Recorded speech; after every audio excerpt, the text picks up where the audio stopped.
नमस्कार. महाराष्ट्र टाइम्सच्या कार्यालयात तुम्हा सगळ्यांचं स्वागत आहे.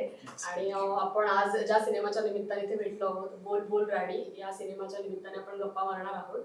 आणि मी आता म्हटलं तसं की टीझर ट्रेलरवरनं आम्हाला खूप उत्सुकता आहे, कारण की नेमकं आम्हाला सई खूप वेगवेगळ्या रूपामध्ये त्याच्या लुक्समध्ये दिसते आहे. संभाजीचं वेगळं कॅरेक्टर आहे, चिन्मय वेगळ्या आम्हाला भूमिकेत दिसतोय, सुबोधही आहे. त्यामुळे उत्सुकता आहे की नेमकं कोण काय भूमिकेत असणार आहे, नेमकी स्टोरी काय आहे, हे सगळ्या गोष्टी जाणून घ्यायच्या आहेत. त्या गप्पांमधनं थोड्या गोष्टी उलगडल्या जातील.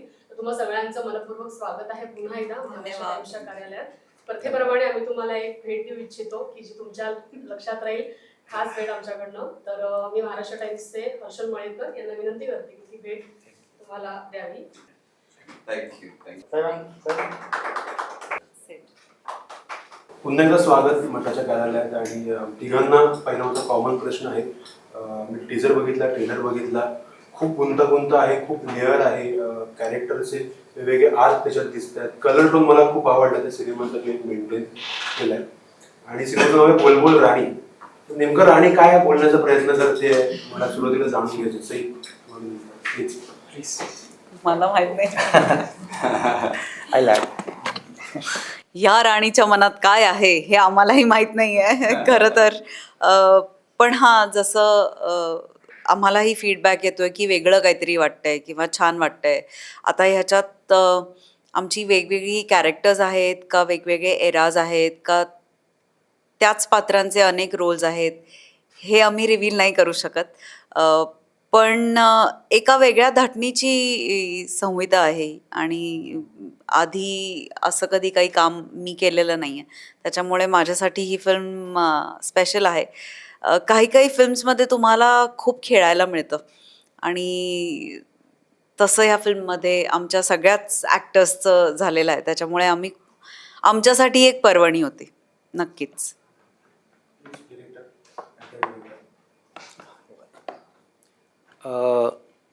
सेम प्रश्न म्हणजे बोल बोल राणीचं काय राणी काय म्हणते? ते सांगितलं सईनी. टायटलविषयी बोलणं झालं तर एक गेम असायचं जेव्हा म्हणजे ग्रोईंग अप, गोल गोल राणी किती खोल पाणी. तर आधी तेच आम्ही विचार केला होता टायटल गोल गोल राणी, कारण तो एक गेम ऑफ एस्केप म्हणायचो त्याला. आणि जो मूवीचा एक स्ट्रक्चर आहे आपला, तो त्याच्या अवतीभवतीच फिरतो की it's a like for characters it could be a game of escape from जे त्यांच्या डे टू डे लाईफमध्ये चालतं आहे किंवा. पण त्याला थोडंसं टंग ट्विस्ट केलं आम्ही, कारण एक तर अवेलेबल नव्हतं. आणि दुसरं ह्याच्यामध्ये म्हणजे सिनेमामध्ये काही कन्फेशन्स पण आहे कॅरेक्टर्सचे, तर त्याच्यामुळे बोल बोल राणी. आणि ते राईम होतं म्हणून इट फेल्ट गुड, म्हणजे सगळ्यांना ते आवडलं. तर ती आहे स्टोरी टायटलच्या मागे. तुझ्याकडून आम्हाला बोल बोल राणीने खूप गोल गोल फिरवलंय. आम्ही म्हणजे जेव्हा मी पहिलं ऐकली स्टोरी, ते इतकं सटल आणि इतकी गुंतागुंत, म्हणजे ऐकताना क्युरिओसिटी पण आहे ती असली तरी. जसं तू म्हणाला की खूप इंटरेस्टिंग वाटते, काय नक्की समजत नाही. आणि मीही लिसनर म्हणून तसा गेलो त्यामध्ये. आणि ते एवढं इंटरेस्टिंग होत गेलं की मला असं वाटलं की दिस शुड बी डन. आणि मला आवडलं ते. आणि त्या पात्राचं म्हणजे राणीचं काय, राणीच्या मनात काय ते अगदी उलगडेलच. पण ते फक्त सीडला माहिती. कारण की आमचं पण दोघांचं, म्हणजे मी असेल, चिन्मय दादा असेल, सई असेल, आम्ही सुद्धा सेटवरती प्रयत्न करत होतो की काय तिच्या मनात. आणि ते इतकं इंटरेस्टिंग पद्धतीने आलं आहे. जसं सई म्हणाली की खूपच युनिक आहे, प्रिमाइसच खूप युनिक आहे. आणि असा प्रिमाइस खूप रेअरली एखाद्या ॲक्टरच्या नशिबात येतो. आणि मला असं वाटतं की त्यामुळे आम्हालासुद्धा काम करताना सीडच्या प्रोसेसमुळे तो कट नाही बोलत लवकर, त्यामुळे ती पर्वणी पण होती. आणि तो एक गोड शाप पण होता की खूप काय गोष्टी घडल्या ज्या नव्हत्या लिहिलेल्या. आणि तो खूप रिसेप्टिव्ह आहे त्या बाबतीमध्ये. सई पण खूप रिसेप्टिव्ह आहे, कारण की आम्ही काम पण केलं आहे. तर we played along with a lot of scenes. म्हणजे चिन्मय दादा पण होता, सई, मी. तर त्या गोष्टी करता आल्या. त्यामुळं त्या राणीनी आम्हाला खूप फिरवलं असं मी म्हणतो. तर ते आमच्यासाठी आता बघू हाऊ दी ऑडियन्स, म्हणजे त्यांना ट्रेलर त्याच पद्धतीने वाटतोय की काय आहे नक्की, तसंच आम्हालाही वाटत होतं जेव्हा आम्ही we were going through the process. शेट, सिनेमाच्या ट्रेलर जेव्हा बघितला तर त्याच्यामध्ये खूप लेअर्स आहेत, गोष्टीचे, पटकथेचे म्हणा किंवा त्या पात्रांचे. पण हा सिनेमा लिहिताना त्याची गोष्ट, त्याची कथाबीज असेल, त्याचा ट्रिगर पॉईंट काय होता की तुला ती का लिहायची होती, त्याच्या भोवती ते का फिरवायचं वाटलं सगळं, ते नेमकं कसं, तो ॲटमॉस्फिअर कसा होता? सो ह्याचा जो जर्म आहे स्क्रीन प्लेचा, तो एक 1970sच्या एक छोटीशी कादंबरी होती 50-60 पेजची. त्याचं नाव मी आत्ता नाही घेणार, मी नंतर सांगेन. आता जर्म तिथनं आला आहे आणि तो जेव्हा मी कॉलेजमध्ये होतो, स्टील टीनेजर जेव्हा होतो, तेव्हा आम्ही हा प्ले केला होता दिल्लीमध्ये जाऊन. आणि तिथे म्हणजे तेव्हापासून तो माझ्या मनात होता, कारण तो खूप इम्पॅक्टफुल वाटला होता मला. जो स्टोरी होती ती, त्याचं नरेशन कसं होतं आणि त्याची रायटिंग इन्क्लुझिव्ह, म्हणजे सगळंच. तर जेव्हा विचार केला की आता म्हणजे पहिली फिल्म करायची आहे, तर तो सब्जेक्ट किंवा तो जो ती कादंबरी होती, that was the first point of reference की नाही, ह्याच्यावर काहीतरी करायला पाहिजे, कारण थोडीशी कॉम्प्लिकेटेड स्टोरी आहे ती. लेयर्स, जसं तुम्ही सांगितलं आत्ता की ते वेगवेगळे लेयर्स वाटतात, ते कॅरेक्टर्सचे, ॲक्टर्सचे, कलर्सचे, म्युझिकचे. तर ते खूप लेयर्ड होतं आणि थोडंसं केऑटिक पण होतं ते. म्हणून ते आम्ही पिक केलं. पण मी कोणाला पण अशी एक स्टोरी कधीच रेकमेंड नाही करणार की तुम्ही ॲज अ फर्स्ट पिक करा, कारण ते किऑस होऊ शकतो. डायरेक्शनमध्ये होऊ शकतो किंवा ॲक्टर्सना किंवा त्यांना ते म्हणजे ते सेम पेजवर नसले तर खूप गुंतागुंती होऊ शकते. पण सो हां, म्हणजे हा खूप किऑटिक होता आणि खूप स्ट्रेट फॉरवर्ड होता, म्हणूनच तो एक कारण होता की मी ते स्पेसिफिक पिक केलं स्टोरी.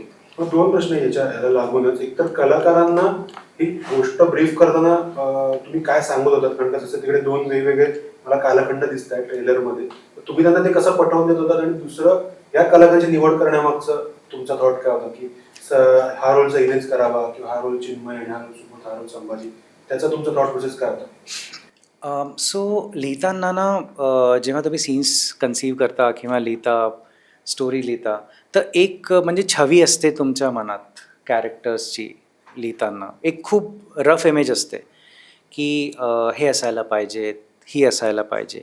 तर ते एक बेसिक होतं माझ्या म्हणजे डोक्यात की कोण कोण असणार आहे. आणि पण ॲज अ कास्टिंग मला वाटतं संभाजीचं पहिलं झालं होतं सगळ्यात आधी. फेसबुकवरच आम्ही भेटलो होतो, जस्ट चिटचॅट झाली. मग मला कळलं की तो रंगभूमीवर म्हणजे चांगले काम करतो आहे. मग एक सिरीज बघितली मी त्याची, भाडीपाची. मग कन्व्हिक्शन झालं की नाही, हा पर्टिक्युलर जो कॅरेक्टर आहे त्याच्यासाठी हा जातो आहे तो. आणि मग मी डिस्कस केलं, 1 वर्ष आम्ही बोललो त्याच्यावर. मग सईशी ॲक्सिडेंटली एकदा भेट झाली होती कॉफी शॉपमध्येच, म्हणजे मित्रांबरोबर. आणि 10-15 मिनटाचा मी एक प्लॉट नरेट केला होता सईला की आम्ही असं काहीतरी काम करतो, इट्स अ थ्रिलर आणि एक थोडंसं म्हणजे थ्रिलिंग जॉनर, ज्याच्यामध्ये मी अजून खूप काही जास्त बघितलं नाही आहे इन द नियर, म्हणजे लास्ट 10-15 वर्षात. तर आम्ही काहीतरी प्रयत्न करतो आहे नवीन. तर सई केम ऑन बोर्ड नुसतं ते नरेशनवर. सुबोध दादा त्यांना पण नरेट केली होती मी, जेव्हा एक टेम्पलेट किंवा एक स्ट्रक्चर रेडी झाला होता माझा. आणि त्यांच्यामुळेच ॲक्च्युली रायटर आम्हाला मिळाला, सौरभ भावे, जे महाराणी सीझन 3चे डायरेक्टर पण आहेत, चुंबक ज्यांनी लिहिली आहे. सो त्याच्यामुळे म्हणजे सुबोध दादांमुळे रायटरशी मी कनेक्ट झालो. मग मी लिहिली. मग ते पण ते ऑनबोर्ड होतेच, पण ऑफिशियली ते आले जेव्हा मानप्पान फिनिश झालं, कारण तेव्हा ते मानप्पान चाललं होतं जेव्हा आमचं हे सगळं ऑनबोर्डिंग वगैरे चाललं होतं. ते फिनिश केली त्यांनी आणि ते सरळ सेटवरच आले आमच्या. चिन्मय दादाचं त्यांचा जो कॅरेक्टर आहे ते सापडत नव्हतं आम्हाला. आणि ते म्हणजे 10-15 दिवसापूर्वीच झालं शूटिंगच्या. कोइन्सिडेंटली त्यांचं नाव समोर आलं आणि आम्ही त्यांना एक 1 पेजर पाठवलं की असं काहीतरी एक टेम्पलेट आहे आमचं, म्हणजे स्ट्रक्चर आहे फिल्मचं. त्यांना आवडली. मग त्यांनी इमिडिएटली त्याच रात्री बोलले की मी आज फ्री आपण भेटू शकतो का. पूर्ण नरेशन तर शक्य नव्हतं 2 तासांचं, पण एक नुसतं एक व्हाईट बोर्डवर आम्ही पूर्ण असंच आम्ही भेटलो होतो आणि एक व्हाईट बोर्डवर पूर्ण एक फिल्म आम्ही काढून दाखवली त्यांना की हे इथनं सुरू होते आणि इथे संपते आणि ह्याच्यामध्ये हे सगळे पॅरलल लेयर्स आहे. तर ऐकल्यावर इमिडिएटली त्यांनी होकार दिला आणि he was also on board.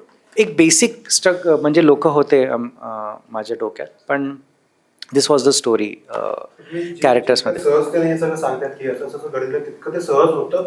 कारण फर्स्ट टाइम डिरेक्टर समोर विश्वास ठेवणं, समोर होकार देणं, हे असंच होतं की अप्स अँड डाऊन्स होते. अप्स अँड डाऊन्स होते. मी या सगळ्यांना भेटलो त्याच्या आधी, कारण 1 वर्ष मला खूप स्ट्रगल झाला टू फाइंड अ रायटर. आम्ही 1, 2, 3 लोकांबरोबर प्रयत्न केला, पण ते खूपच म्हणजे थोडं मसाला झोनमध्ये जात होतं किंवा एक टेम्पलेटाइज्ड झोनमध्ये जात होतं. आणि पण जेव्हा सौरभ भावेंबरोबर आम्ही भेटलो तेव्हापर्यंत त्यांनी मराठी थोडं कमी केलं होतं लिहिणं आणि फोकस त्यांचं जास्त डायरेक्शन आणि ह्याच्यावर होतं. पण त्यांना ती कादंबरी आवडली आणि आमचा जो पॉईंट ऑफ व्ह्यू होता की आम्हाला ह्याला ॲडॅप्ट कसं करायचं आहे स्क्रीन प्लेसाठी, ते ऑनबोर्ड आलं. तर तेव्हा थोडंसं असं वाटायला लागलं की ठीक आहे, we are on the right म्हणजे इन राईट डायरेक्शन.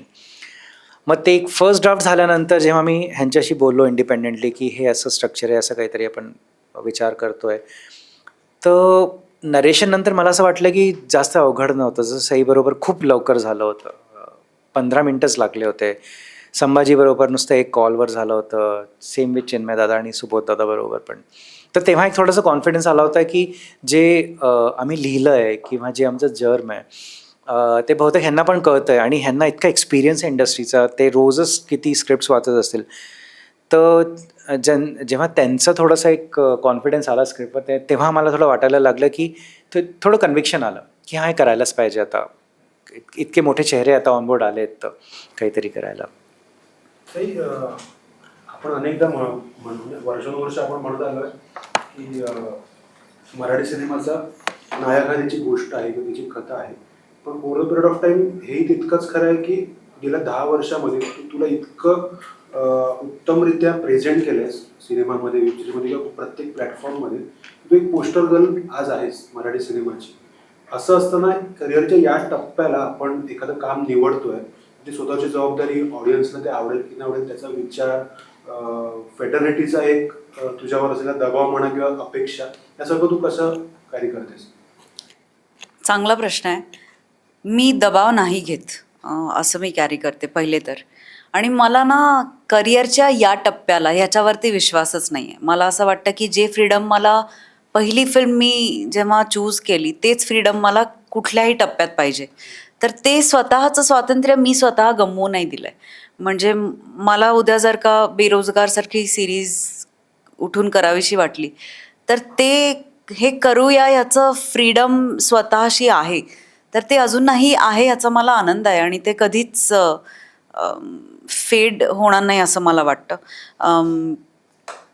कारण काय होतं की एका पॉईंट नंतर आता मी हे करणार, आता हे असं बघूया, म्हणजे तुमचा जो मूळ स्वभाव आहे त्याच्यापासून तुम्ही जर दूर जायला लागला तर तुमची गणितं बिघडत जातात. मला माझ्या मूळ स्वभावापासून दूर जायचं नाही आहे काहीही झालं तरी. आणि हेच समीकरण मी कित्येक वर्ष टिकवून ठेवायचा प्रयत्न करते आणि मला ते टिकवायचं आहे. ह्याला खूप एफर्ट्स लागतात, पण ते एफर्ट्स घेतले की ते पॉसिबल होतं. आणि मला नाही वाटत मी पोस्टर गर्ल आहे वगैरे.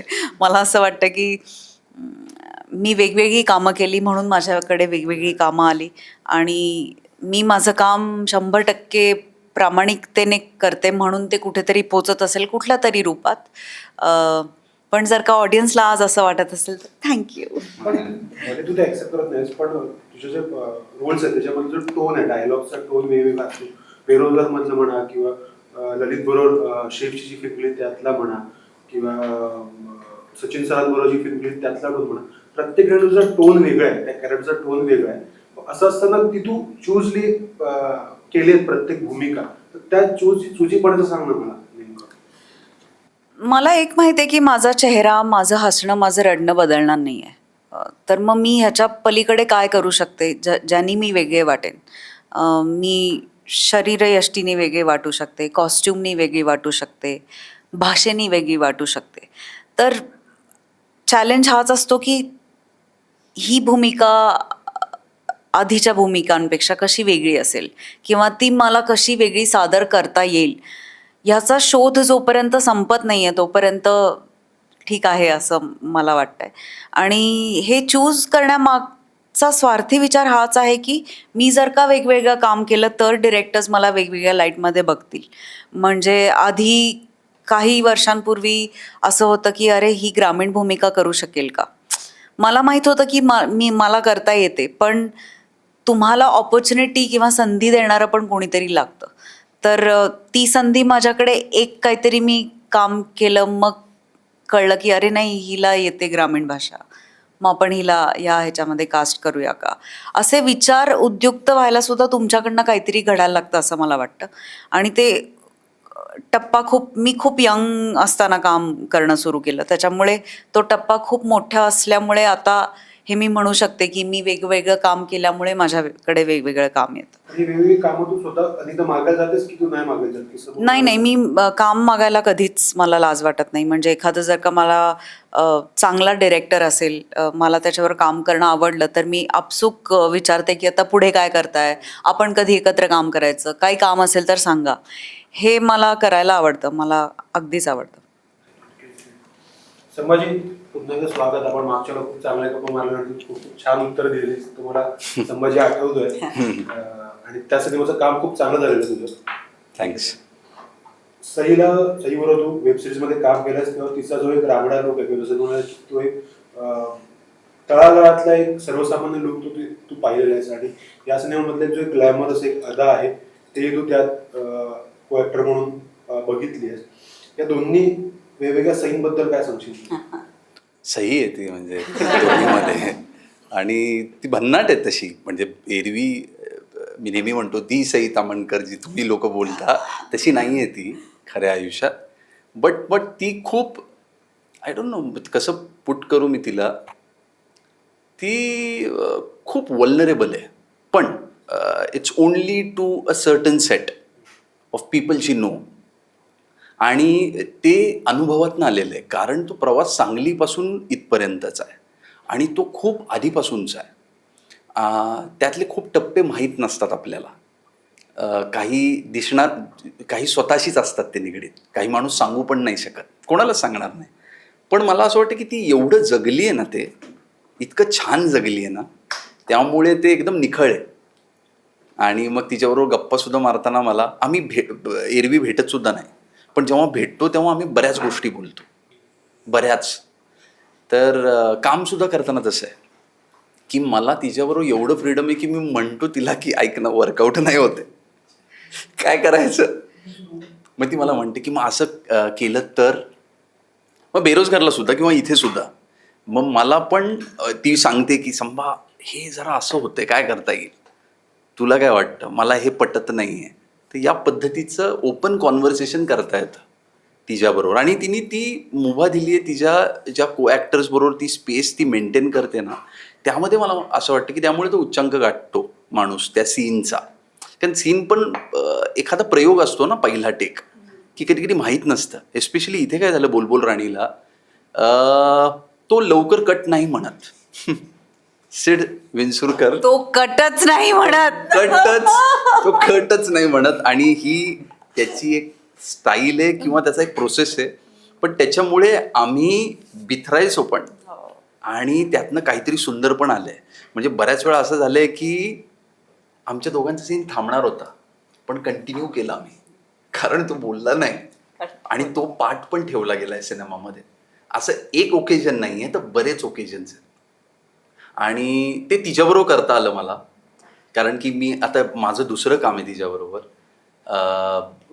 आणि चिन्मय दादाबरोबर करता आलं की त्या लोकांनी पण एवढे सिनियर असून सुद्धा ती मुभा दिली. त्यामुळे सई आहे मी त्यामुळे म्हणालो. म्हणजे अशा ॲक्टरबरोबर नेहमी काम करूशी वाटतं, कारण ती ॲक्टर म्हणून प्रेझेंट होते सेटवरती कुठल्याही कलाकारासमोर. शी is not the Sai Tamankar, त्यामुळे मजा आहे. जसं मगाशी दोघांनी सांगितलं, वारंवार सांगितलं आणि ते रिकॉर्ड केलं, बोलत नाही. आतापर्यंत मी अशा प्रकारचे सिच्युएशन अमृता सुभाष कडून अनुराग येस अनुराग विषय ऐकलं होतं की अनुराग अच्छा. कट बोलत नाही, तो पूर्णपणे फ्री सोडतो ऍक्टर्सना, आणि तुम्ही तुमचं करा, आम्हाला आवडलं मी ठेवतो. हे तिकडून आलंय काय, तुझा तो थॉट प्रोसेस काय आहे नेमका? मला असं वाटतं की हे मी शूट सुरू झालं त्याच्यानंतरच डिस्कवर केलं. खोटारड्या काय बोलतोयस रे? नाही, पहिल्या डे पासून you would not say cut set, come on. हे आम्हाला नंतर डिस्कवर झालं तिसऱ्या दिवशी की हा कट म्हणत नाही, we have to be prepared, come on set. नाही, माझ्याबद्दल की मी हे डिस्कवर किंवा ऑब्झर्व माझ्याबद्दलच केलं की मी खूप खूप जास्त वेळ थांबतोय कट म्हणायसाठी. कारण निर्माता पण स्वतःच असल्यामुळे ते नाही, गुड पॉईंट दो. पण मला असं वाटतं की जी आमची टेक्निकल टीम होती डायरेक्शनची, ते लोक यूज टू असतात की नाही इथे थांबायचं आहे, सीन इथपर्यंतच असायला पाहिजे. तर ते मला नोटिफाय करायचे की नाही यहीं पे कट करना आहे, यहीं कट करना आहे, थांबवा. पण मला काही सीन्स असे वाटले की लेट देम फ्री फ्लो. कारण ह्याच्यामध्ये लेयर्स खूप आहे, जसं आम्ही सगळे म्हणतोच आहे, खूप लेयर्स आहे. तर काही सीन्स आहे जे खूप इंटेन्स आहेत, चिन्मयदादा आणि सईचे, सई आणि संभाजीचे आणि या तिघांचे पण. आणि मला असं वाटत होतं की त्यांना मध्ये कुठेतरी थांबायचं, म्हणजे कुठेतरी एक इमोशनल ब्रेक होतो आहे त्याच्यामध्ये. तर सो मला असं वाटलं की लेट देम कंटिन्यू. आणि मेजॉरिटी ऑफ द सीन्स जे आम्ही असे कंटिन्यू करू दिले ते आहे सिनेमामध्ये. त्याच्यामध्ये इम्परफेक्शन पण आहेत, जसे आउट ऑफ फोकस जातात ते काही पोर्शन्स, पण ते आम्ही ठेवले, मुद्दामूनच ठेवले. कारण त्यांच्यामध्ये ह्यांचा टेक्निकल जरी एक छोटासा फ्लॉ असेल बिकॉज ऑफ द कॅमेरा और पण सिच्युएशन वाईज, सीन वाईज आणि त्यांच्या परफॉर्मन्स वाईज ते खूपच डीप होते सीन्स. त्यामुळे आम्ही ठेवले ते. आणि त्यांचा जो पीक होता त्या सम ऑफ द सीन्सचा, तो तेव्हाच मिळाला आम्हाला जेव्हा त्यांनी कंटिन्यू केलं. इवन ट्रेलरमध्ये पण असे खूप शॉट्स आहेत जे प्लॅन नव्हतेच, आणि ते घडले कारण आम्ही कट नाही म्हणालो आणि त्यांना काहीतरी करावंसं वाटलं किंवा एक प्रेग्नंट पॉज घ्यायचा वाटला की नाही थोड्या वेळ थांबूया.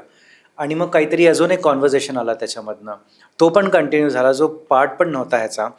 इनफॅक्ट एक मूवीमध्ये एक दोन असे पॉईंट्स आहे जे थोडे डिसायझिव्ह आहेत, डिसिजन मेकिंग जिकडे तुम्हाला मिळते ॲज अन ऑडियन्स. तो पॉईंट आम्ही वन ऑफ दोज पॉईंट्स आम्ही डिसाईड केला जेव्हा आम्ही चिन्मयदादाला त्यांचा विचारला पॉईंट ऑफ व्ह्यू की तुम्हाला असं काय वाटतं या सीनमध्ये ॲज अ फ्रेश पर्स्पेक्टिव्ह. कारण आम्ही तो सगळ्यांना विचारलं की इतकी फिल्म आपली झाली आहे, इतकी आपली स्टोरी झाली आहे आणि ह्याचा हा एंड आपण लिहिला आहे, एक हा पॉईंट लिहिला आहे, पण तुम्हाला ॲज अ फर्स्ट टाइमर काय वाटतं की इथे काय झालं असेल किंवा काय घडणार आता, विदाऊट टेलिंग हिम की ते काय होतं ॲक्च्युली. तर त्यांनी काहीतरी सांगितलं आम्हाला आणि ते आम्हाला खूप इंटरेस्टिंग वाटलं. तर ते जो पार्ट आहे तो actually it became part of the film आणि it defied the way that part was written in the script, original script. आणि असे खूप पॉईंट्स आले फिल्ममध्ये जिकडे it took a different turn altogether. आणि तो आम्ही एक्सेप्ट केला की ते कारण ॲज अ इंडिपेंडंट पार्ट किंवा सीन तो एक वाटतो आणि as a part of the whole तो वेगळंच काहीतरी कन्वे करतो. तर जेव्हा आम्ही ते scenes as a part of the whole जेव्हा पूर्ण फिल्म एडिट करून एका म्हणजे लावले तेव्हा ते वेगळंच वाटत होतं आणि it gave a new flavour. तर ते पण आम्ही ठेवले. पण हां, तो एक रिझन आहे की मला असं वाटतं की मला डिस्कवर करायला आवडतात मोमेंट्स कोणत्या तरी सीनमध्ये आणि ते घडून जातात. तुम्ही एका पॉईंटपर्यंत सांगू शकता ॲक्टर्सला की this is expected from a scene आणि ह्याचं हे एंड रिझल्ट आहे. पण जेव्हा ते त्या मोमेंटमध्ये असतात, डायरेक्टर असतो त्या मोमेंटमध्ये, ते लोकच असतात, त्यांना काहीतरी सापडतं त्याच्यामध्ये आणि ते ॲक्सिडेंटली सापडतं आणि ते आम्हाला मिळालं, खूप सीन्समध्ये मिळालं. तर म्हणून पण मला असं वाटलं की कशाला सांगायचं कट. मला असं अरे नाही यहाँ पे कट होना चाहिए और इसके आगे मैं वो लगाऊंगा शॉट. ते असं आमचं नव्हतंच की जहाँ तक तुम्ही पुल करता ते तुम्ही करा या सीनला पुल. आम्ही बघूया त्या एडिटमध्ये की आम्हाला कुठे थांबवायचं आहे किंवा नाही थांबवायचं आहे. आणि असे तुम्ही जेव्हा बघाल मूवी तर तुम्हाला कळेल की हा थोडासा इम्परफेक्ट वाटतोय. चिन्मयदादा आउट ऑफ फोकस झाला पण तरी पण काय येतो या सीनमध्ये, हे लोक आउट ऑफ फोकस गेले, फ्रेममधनं बाहेर गेले तरी पण काय येते. पण ते ॲज अ होल ते खूप इट मेड सेन्स. एडिट अपूर्वानेच केलंय तुला खेळायला अपूर्वा, येस येस. प्रोड्युसर जरा मला खेळायला वाव. हो. फर्स्ट फिल्मच होती, तर आम्हाला त्याचे जे टेक्निकॅलिटीज आहे ना खूप डिझाईन करावे लागले. One of those designs is planning the direction team, की ते कोण कोण असायला पाहिजे त्या टीममध्ये. तर माझा असोसिएट आहे प्रसाद म्हणून, तो होताच, आणि is a very brilliant planner आणि स्केड्युलर. म्हणजे एक 2-2 तास पण नाही हलत त्याचे, जसं तो प्लॅन करतो and all. And that helped us a lot. आणि अजून कोणाला घ्यायचं तर एक कंटिन्युटीवाला आम्ही ठेवला, सो माझं थोडं डोकेदुखी कमी होईल. एक एडिटर ठेवला आम्ही आमच्या डायरेक्शन टीममध्ये. तर आम्हाला कळलं एक्झॅक्टली की NG काय, ह्याच्यामध्ये काय हवे आपल्याला. तर आमचा वेळ खूप वाचला त्याच्यामध्ये. तर असे मी टेक्निकल लोक जास्त ठेवले. आणि एक अजून होता जो स्वतः पण एक DOP आहे, असिस्टंट DOP, तर त्याला पण ठेवलं. तर आम्हाला हे सगळे खूप टेक्निकल इनपुट्स मिळाले सगळ्याकडनं, की सो माझं डिसिजन मेकिंग खूप कमी झालं शॉर्टमध्ये. हे लोकच डिसाईड करून घ्यायचे की कोणचे हवे आपल्याला, कोणचे नको आहे, नेक्स्ट ह्याच्यामध्ये काय आपल्याला लक्षात ठेवायचं आहे, काय नाही ठेवायचं आहे. सो ती टीम आम्ही खूप स्मार्टली प्लॅन केली होती सगळ्यांनी मिळून. आणि अपूर्वा पण असायची, तर तिला कळायचंच की हा मुझे लगेगा ही. आणि त्याच्यामुळे आमचे म्हणजे डेज पण वाचले, की काही आम्ही 1-2 असेच टेक्निकल रिहर्स करायचो सीन, आणि मग वाटलं की नाही अगर ये आपल्याला लागणारच नाही आहे ते फिल्ममध्ये, तर शूट पण कशाला करायचे. तर त्याच्यामुळे मला खूप टेक्निकल हेल्प झाली. सो हां, this was my side of take. यापूर्वी जो तो सिनेमा रिलीज झाला आणि प्रेक्षकांना जो उत्तम प्रतिसाद मिळाला मंजुळाला, तोही फर्स्ट टाइम डिरेक्टरने डिरेक्ट केला होता. हा सिनेमा सुद्धा फर्स्ट टाइम डिरेक्ट केला. अशा जे प्रोजेक्ट येतात की समोरच्यावर आपल्याला विश्वास ठेवायला येते त्याच्या कल्पनाशक्तीवर किंवा नाही किंवा त्याच्या प्रोडक्शनवर किंवा त्याच्या टीमवर, अशा वेळी तुझा बिंग ॲक्टर काय विचार असतो मनात? मला गोष्ट आवडावी लागते. आणि मला तेव्हा माझे जुने दिवस आठवतात, की मी जेव्हा पहिल्यांदा काम केलं तेव्हा माझ्यावर कोणीतरी विश्वास ठेवला होता.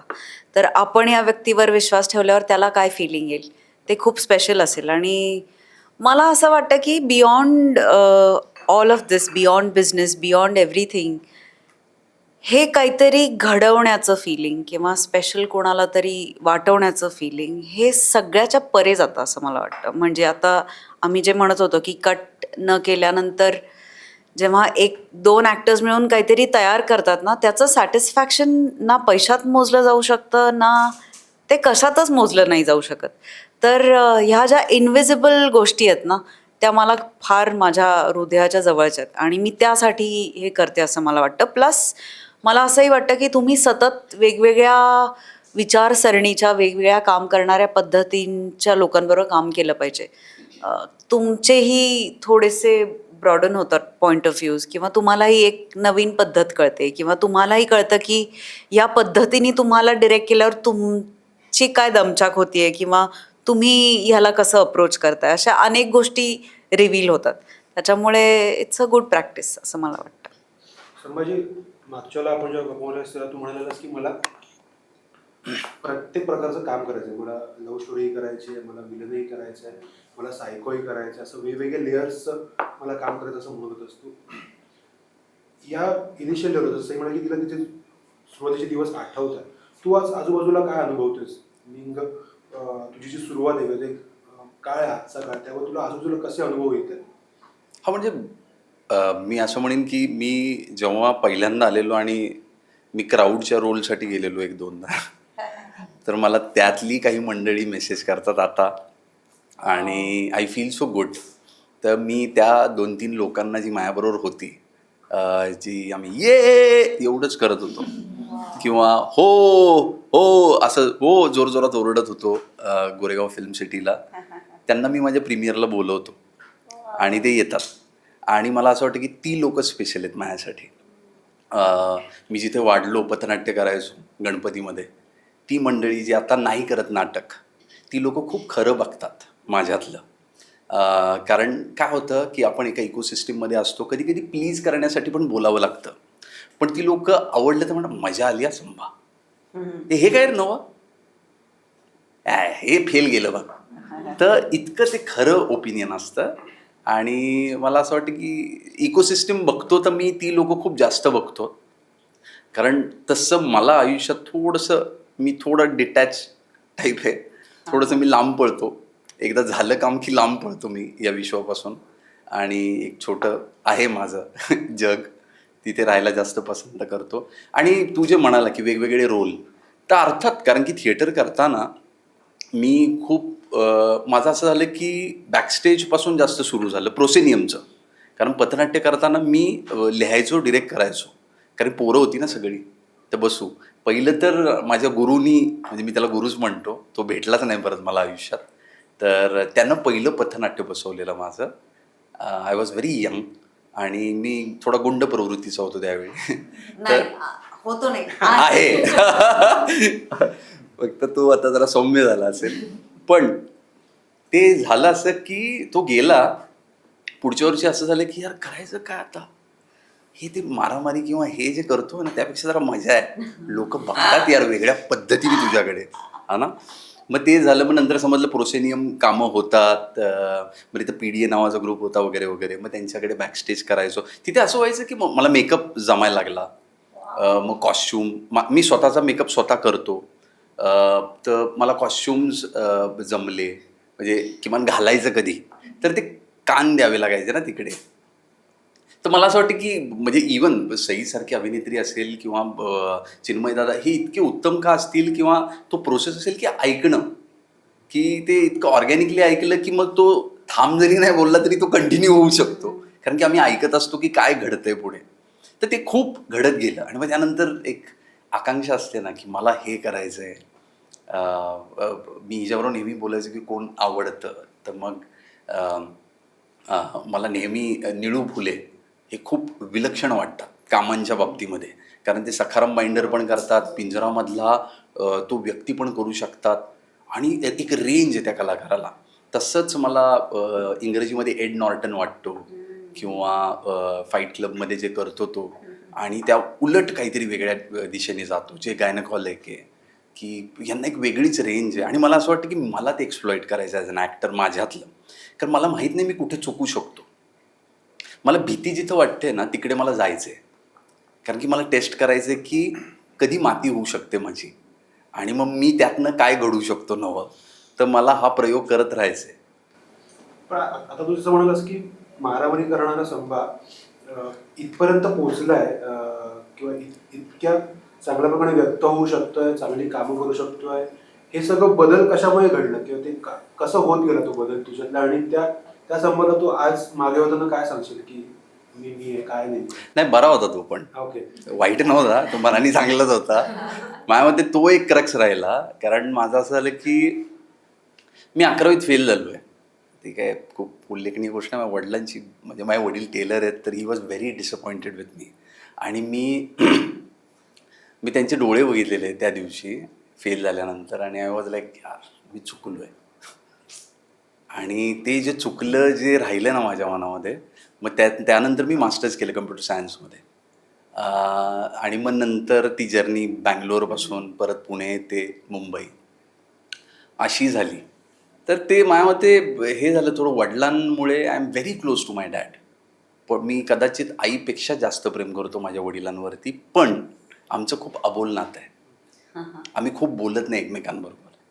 आणि त्याने म्हणजे असं होतं की मी ज्या सेटअपमध्ये राहिलो वाढलो ना, तिथे तुडवायचे. ऐकलं नाही ना, तुडवायचे. माझ्या वडिलांचं एक वेगळंच कॉन्व्हर्सेशन असायचं. माझी मारामारी झाली, मी थोडंसं रक्त वगैरे येतंय, मी यायचो घरी, आई रडायची, वडील साईडला बसवायचे. ते म्हणायचे की काय झालं जरा सांगू शकशील का. आईला म्हटलं हे काय. आणि मग ते संवाद होता माझ्याबरोबरचा. मला भीती वाटते माझ्या वडिलांची, न मारून सुद्धा. आई झाडू घेते ते बरं आहे, मारले 2-3 मोकळा झालो. पण हे आता काहीतरी विचारणार आहेत, याची उत्तरं कुठून देऊ. तर तो जो डिगिनवाला कॉन्व्हर्सेशन होता ना, त्याने मला कदाचित पुढे जाऊन थिएटरमध्ये खूप मदत मिळाली. मी नेहमी विचारतो मला, तू बरा आहेस का, माती झाली तर कुठे झाली, कुठे केलीस वगैरे वगैरे. हा एक टप्पा होता. पण आता जसं तुझ्या करिअरची सुरुवात असं म्हणतोस, पण तू जेवढ्या आतापर्यंत भूमिका केल्या आहेस त्या प्रेक्षकांच्या लक्षात राहिल्या आणि उत्तम झालेल्या भूमिका आहेत.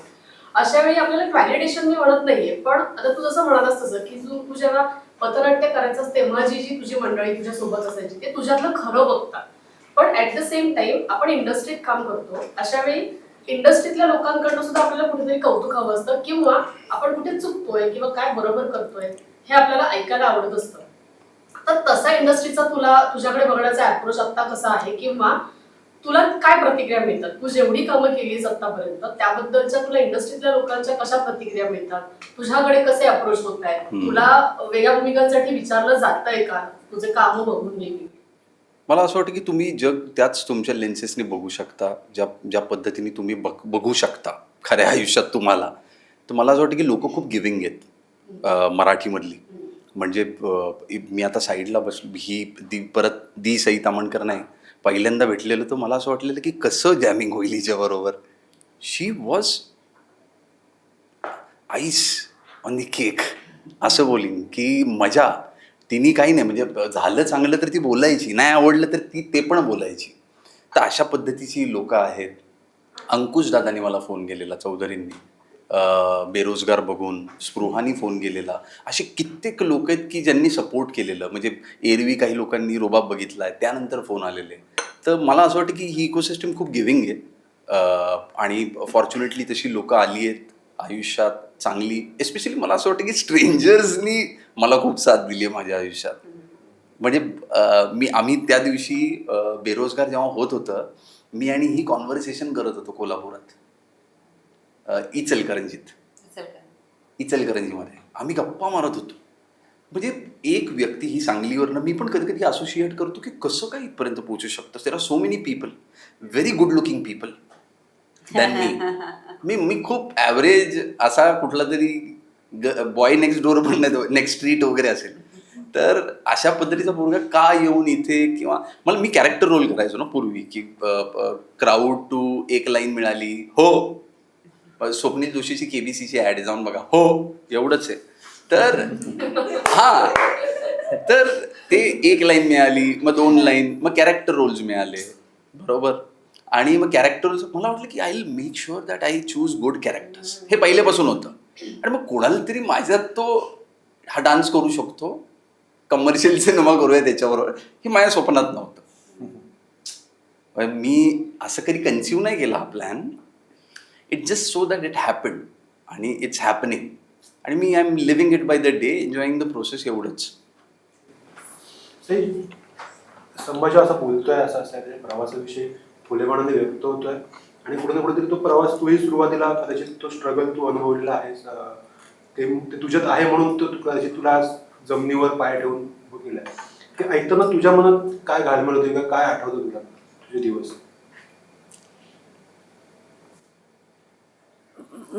आधी ना आपण, म्हणजे हा एक बदल मला आजूबाजूला जाणवतो जो की नाही झाला पाहिजे खरं तर.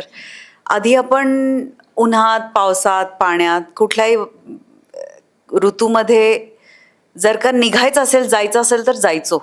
आता होतं की खूप ऊन आहे, खूप पाऊस आहे. तर मला असं वाटतं की त्या उन्हाची धग अजून पण लागली पाहिजे मधनं मधनं अंगाला, त्या पावसाचं ओले पण अजून पण मधनं मधनं लागलं पाहिजे. ते वेळच्या वेळेला लागलं पाहिजे. आणि ते जर नाही लागत असेल तर तुम्ही एफर्टफुली ते घेतलं पाहिजे की मधून मधून ठीक आहे. म्हणजे कसं उदाहरण देऊ, एक वेग एक्झाम्पल देते. एक रिलेशनशिपमधले 2 आहेत, एक बॉयफ्रेंड एक गर्लफ्रेंड. गर्लफ्रेंड म्हणते माहिती आहे का तुला, आपलं भांडण झालं, मी जेवलेच नाही आज दिवसभर. तर त्या माणसाने असं म्हणायला पाहिजे, हां नॉट अ बिग डील, ह्या दिवशी खूप लोक उपाशी आहेत देशामध्ये, तू काय फार घोडं नाही मारलंय, चांगलं आहे तुझं, डिटॉक्स होतीये बॉडी. तर मला एक हे कुठेतरी अप्रोच मिसिंग वाटतो. आपण खूपच आपले चोचले भागवण्याच्या मागे लागलोय आणि ह्या छोट्या छोट्या गोष्टींमध्ये खूप सुख असतं, खूप सॅटिस्फॅक्शन असतं. ते मला राहून राहून खूप रिव्हिजिट करावं असं वाटतं आणि ते अजूनही मी ठेवलंय जपून आयुष्यात. आणि ते मला तसे दाखवणारे आजूबाजूला मंडळी पण खूप आहेत, याचाही प्रचंड आनंद आहे. फिल्मकडे येताना सिनेमाचं टीजर खूप गुंतागुंतीचं आहे, पण त्याचबरोबर आपल्या वाचकांना, आपल्या प्रेक्षकांना टीच करण्यासाठी आपण सिनेमातून नेमकं काय सांगण्याचा प्रयत्न करतोय किंवा काय आमचा प्लॉट आहे, तुम्ही आमचा सिनेमा का बघायला या, काय त्यातून तुम्हाला मिळू शकतं याविषयी थोडंसं ब्रीफली सांगू. उत्तम अभिनय.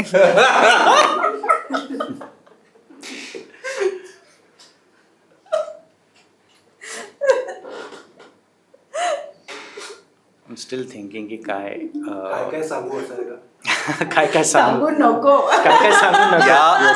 या प्रश्नाची Yes, sir. तयारी केली नव्हती. हा प्रश्न का question. विचारला? सी म्हणजे एक थोडासा वेग आन्सर सांगू शकतो मी की हा ॲज अ सिनेमा आम्ही अप्रोच केला आहे ह्याला. म्हणजे असं काही डोक्यात नव्हतं की नाही एक OTT के लिए बनाना आहे किंवा सॅटेलाईटसाठी बनवायचं आहे. ॲज अ सिनेमाच आम्ही ह्याला रायटिंग डे वन पासून अप्रोच केला आहे. म्हणजे टेक्निकॅलिटीजमध्ये पण जे तुम्ही पॉईंट आउट केल्याच की म्युझिक झालं किंवा कलर्स झाले, ग्रेडिंग झाले, लाईट झाले, कॉस्ट्युम झाले. तर जेव्हा आपण सिनेमा बघायला जातो कोणी पण म्हणजे साऊथ बॉम्बेवरनं किंवा अंधेरीवरनं किंवा पुणे झालं, वेगवेगळे लोक एका जागेवर एका दिवशी रँडमली डिसाईड करतात की मला आज मंजुळा बघायचा आहे फॉर एक्झाम्पल, आणि सगळे रँडम लोक अननोन लोक तिकडे येतात.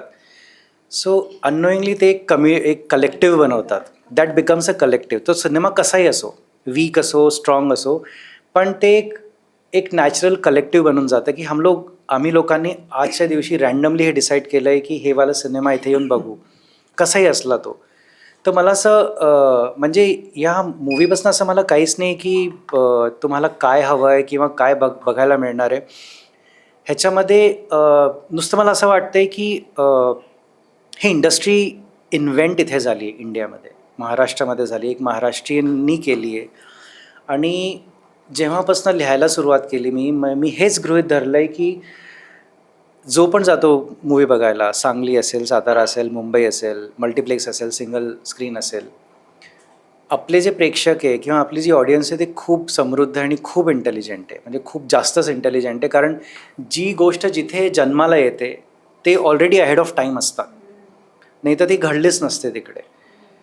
100 वर्ष ऑलमोस्ट झाले असतील आता. पण आम्ही हे सिनेमा हेच विचार करून बनवला आहे की हा थोडा अवघड असेल समजायला किंवा कॉम्प्लेक्स असेल, केऑटिक असेल, पण प्रेक्षकांना तेच हवं आहे.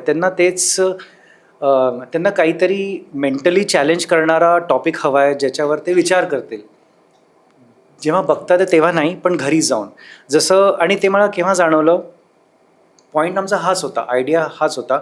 पण जेव्हा टीझर आणि ट्रेलर आल्यानंतर मला काउंटलेस फोन्स आले क्रिटिक्सचे, यूट्यूब क्रिटिक आणि इंस्टाग्राम क्रिटिक जे असतात, कुठनं त्यांना नंबर मिळाले, मेसेज केले त्यांनी, आणि त्यांनी कॉल केलं आणि त्यांनी सिनेमाबद्दल खूप प्रश्न विचारले मला. आणि असेच प्रश्न होते त्यांचे की आम्हाला कळत नाही आहे की पहिला सीन आणि दुसऱ्या सीनचं काय कनेक्शन आहे. टीझरमध्ये ती टेप चालू करते एका हाताने आणि एंडमध्ये ती टेप बंद करते, त्याचं काय कनेक्शन आहे, सुरू होते स्टोरी कुठे बंद होते. पण त्याच्यामागे एक सायन्स आहे मोठी ते 52 सेकंड्सच्या टीझरमध्ये की ती का एक पॉईंटवरनं सुरू होते आणि का एक पॉईंटमध्ये संपते, आणि मध्ये सगळं एक जंबल्डअप आहे, काहीतरी गुंतागुंती आहे. ट्रेलरमध्ये पण तसंच. ट्रेलरची स्ट्रॅटेजी पण आमची अशीच होती की एक इन्फ्लेक्शन पॉईंट असेल मध्ये, सिनेमॅटिक वर्ल्ड असेल आधी, आणि देन एक पॉईंट नंतर it transforms into a chaos. पण ते काय आहे आपल्याला कळायला ते बघावंच लागेल सिनेमा.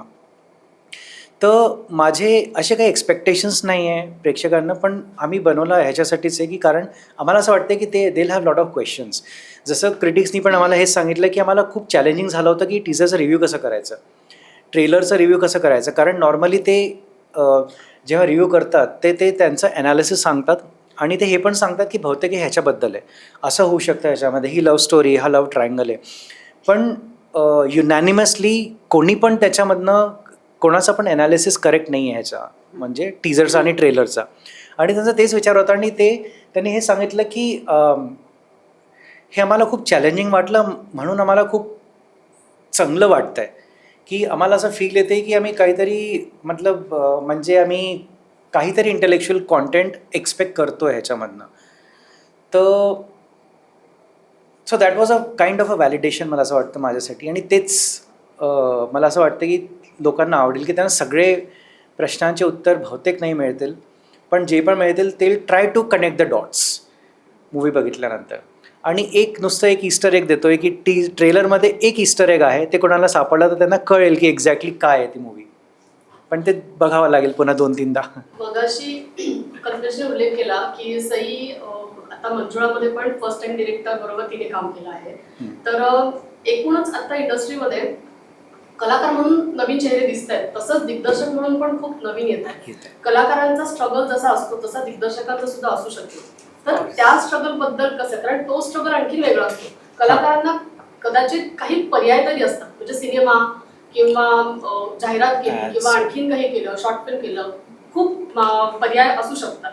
पण दिग्दर्शकाचा स्ट्रगल थोडासा वेगळा असू शकतो. तर त्या स्ट्रगल बद्दल तुम्ही काय सांगाल, आणि तुम्ही काय थोडंसं याच्यातलं काही अनुभवलंय का, किंवा काय तुम्ही बघितलं का या सिनेमाच्या निमित्तानं?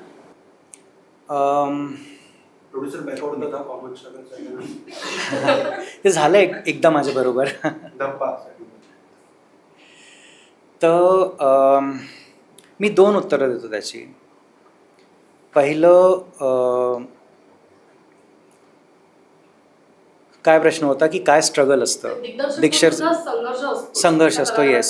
Yeah. कारण नवीन दिग्दर्शक, नवीन कलाकारांसाठी जसा स्ट्रगल आहे तसा नवीन दिग्दर्शकांसाठी सुद्धा असू शकतो. येस तर येस. त्याबद्दल काय वाटतं? मला असं वाटतं पर्सनली माझ्यासाठी स्ट्रेस असू शकतो as a first time director, कारण तुम्हाला म्हणजे एक पॉईंट ऑफ ॲक्टिव्हिटी नसते त्याच्यामध्ये.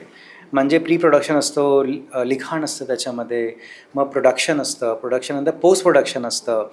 त्याच्यामध्ये तुम्ही 100 लोकांना भेटता. त्याच्यामध्ये साऊंड डिझाईन असते, म्युझिक असतं, BGM असतो, गाणे असतात, मग DI असतं, खूप टेक्निकल गोष्टी असतात. पण ते स्ट्रगल नाही म्हणणार मी त्याला, that is part of the job.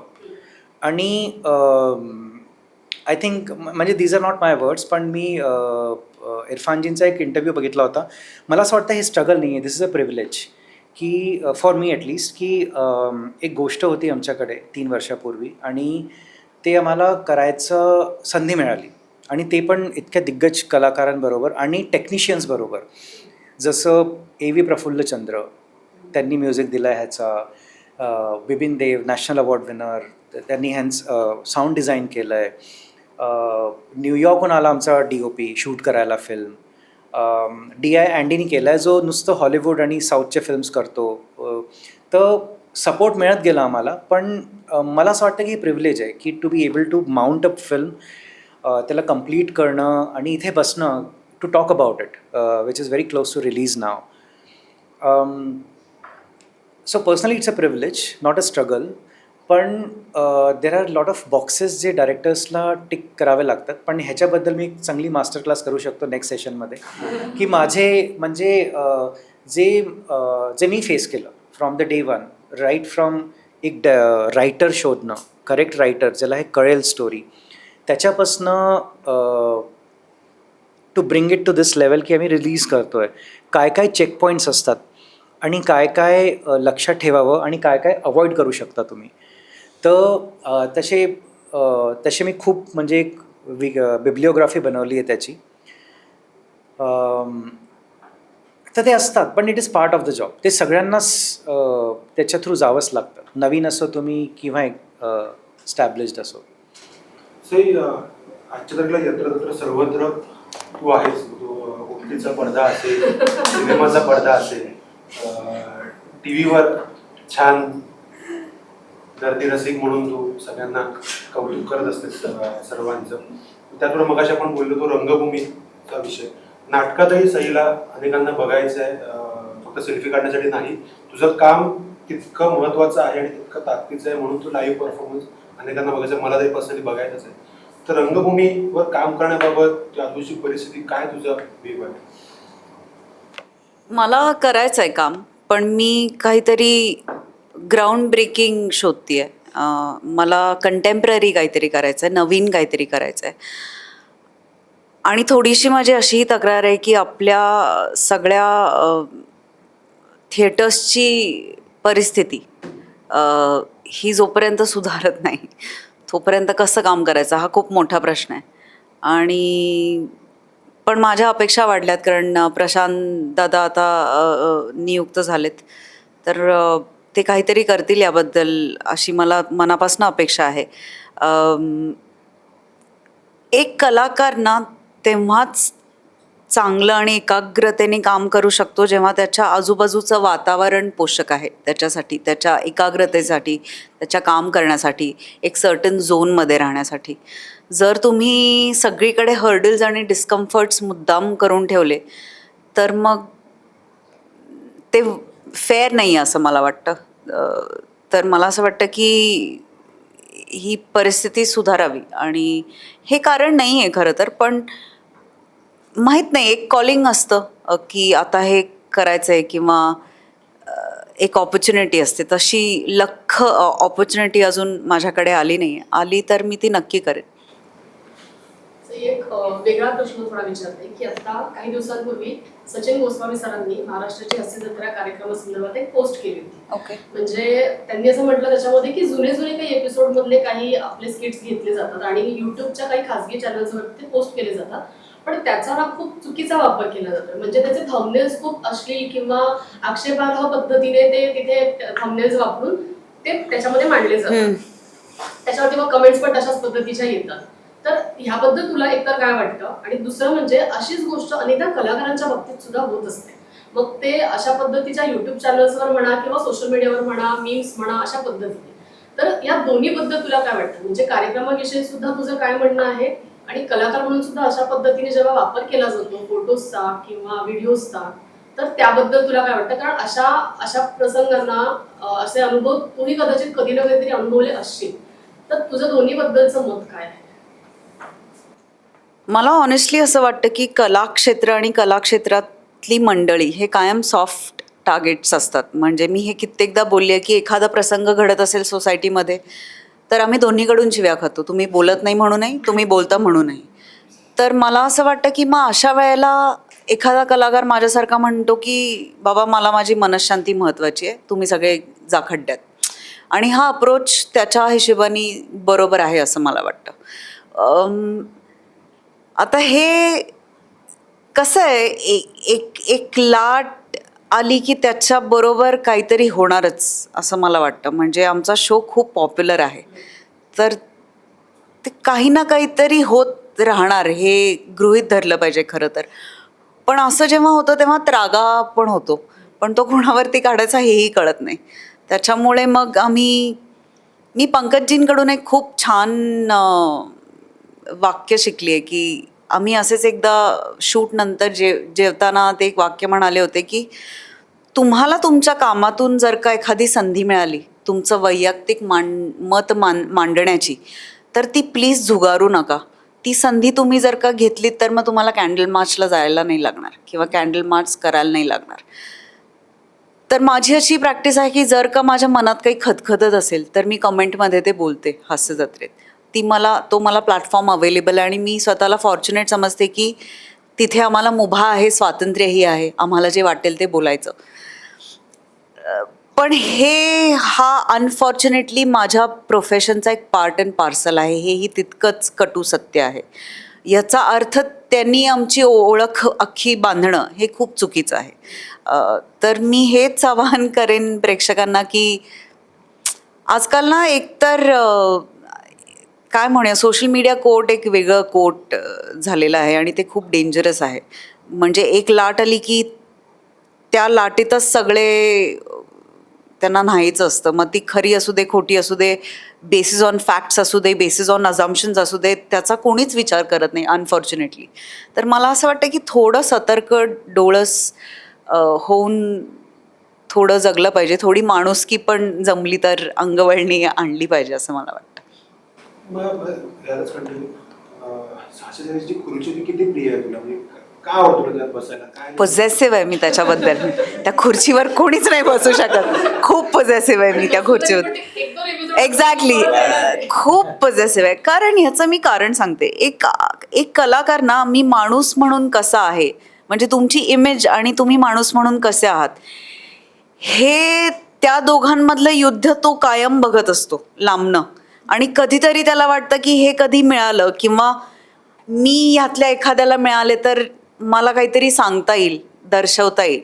तर मला असं वाटतं की हास्य जत्रेनी ना मला माणूस म्हणून घरी घरी पोचवलंय.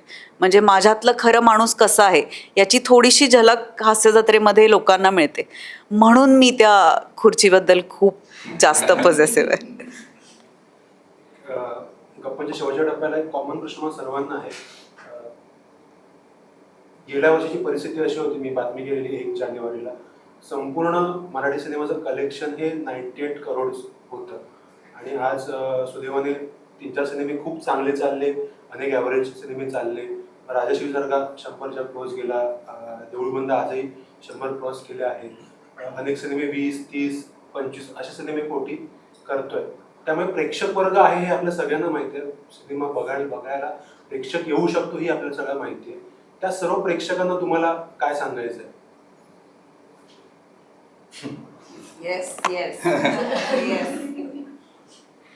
येत राहा, सतत येत राहा, दर शुक्रवारी येत राहा, बुक माय शोवरती जात राहा, मराठी फिल्टर्स लावा आणि फक्त मराठी सिनेमांना प्राधान्य द्या जेव्हा आपण बुक कराल. मग नंतर बाकीचे सिनेमे बघा, कारण की तुम्ही एवढा चांगला प्रतिसाद दिला आहे यावर्षी आणि आम्हा सगळ्यांसाठी सेलिब्रेशन आहे.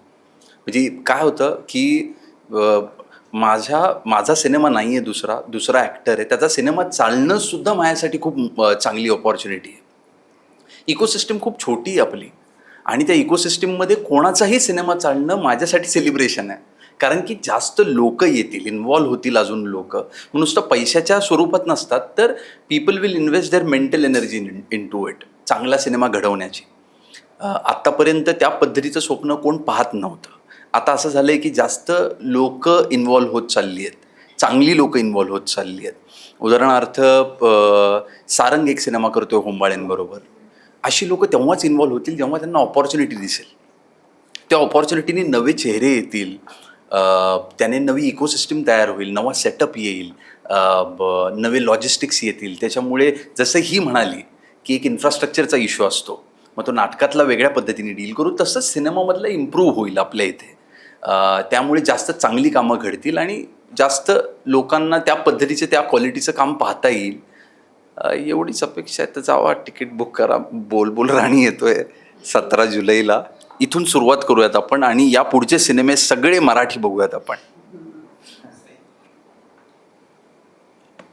प्रेक्षकांना एवढंच सांगेन की सिनेमा हा तुमच्यासाठी बनवतो आम्ही. तर तुम्हीच आला नाहीत तर सगळं वर्थलेस आहे. त्याच्यामुळे मराठी सिनेमे नियमित पाहत जा आणि आपल्या मातीतल्या ॲक्टर्सना जास्त सेलिब्रेट करा, असं माझं कळकळीची माझी विनंती आहे. की आपण म्हणजे जिथे पिकते तिथं विकत नाही असं म्हणतो, तर ह्याच्या बियॉन्ड जाऊन मला असं वाटतं की सेलिब्रेशन थोडंसं कमी पडतो का, किंवा हात राखून केलं जातं का, ह्याचा पण एकदा थोडा विचार करा आणि मराठीवर प्रेम करत राहा.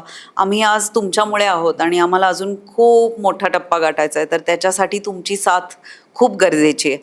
आज मी एका खूप जबाबदार आणि सुंदर वृत्तपत्राच्या कार्यालयात बसून हे म्हणू इच्छिते की तुम्ही जसं लेख लिहिलात की यावर्षी एवढंच कलेक्शन झालं, यावर्षी मला एक लेख असाही अपेक्षित आहे की यावर्षी एवढं कलेक्शन झालं. तर मला असं वाटतं की पत्रकारांचा, आपल्या मीडिया मित्रांचा पण तेवढाच सहभाग आणि सपोर्ट आम्हाला अपेक्षित आहे. की एखादी गोष्ट छान झाली तर त्याच्याबद्दल भरभरून बोला. नाही झाली की आपण भरभरून बोलतोच, पण चांगली झाली तर त्याच्याहून दुप्पट भरभरून बोलायला पाहिजे असं मला वाटतं.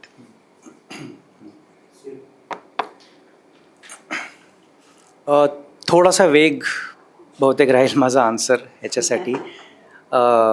कशाला लोकांना यायला पाहिजे हे बघायला. मला असं वाटतं आणि कुठेच चांगल्या जागी वाचलंच असेल मी की म्हणजे duty of cinema is to comfort the disturbed आणि and disturb the one who is very comfortable. पण त्याला विचार करायला एक संधी द्यायला पाहिजे.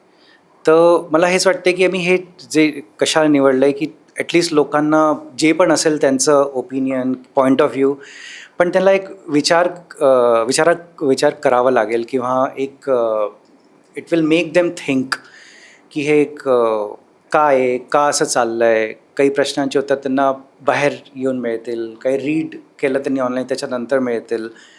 पण पण हां, माझा आन्सर हेच असेल की the duty of cinema, one of the duties of cinema as an art form is to comfort the one who is disturbed आणि to just make someone, to disturb someone who is very comfortable, and it helps both ways.